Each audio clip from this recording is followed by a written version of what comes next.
નમસ્કાર મિત્રો, વિડીયોમાં તમારું સ્વાગત છે। જામનગરના લાલપુરાના મેમણા ગામથી ભરવાડ પરિવારની જાન આઈસરમાં બેસીને ભાણવડના ભયાનકવાડ ગામ જઈ રહી હતી।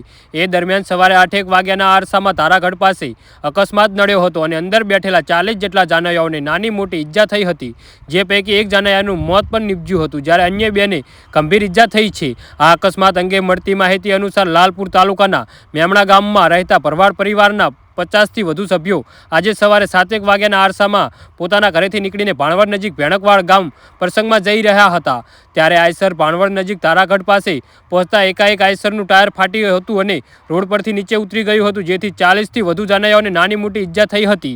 જી હા મિત્રો, તો અત્યારે હાલ દુઃખદ સમાચાર સામે આવી રહ્યા છે, જે તમામને જુદી જુદી એમ્બ્યુલન્સ તેમજ ખાનગી વાહનો મારફતે ભાણવડની સરકારી હોસ્પિટલ, લાલપુરની સરકારી હોસ્પિટલ, ત્યારબાદ જામનગરની સરકારી જીજી હોસ્પિટલમાં સારવાર માટે ખસેડવામાં આવ્યા હતા। જી હા મિત્રો, તો આના વિશે તમારું શું કહેવું છે તો નીચે કોમેન્ટ બોક્સમાં જરૂરથી જણાવજો। ધન્યવાદ।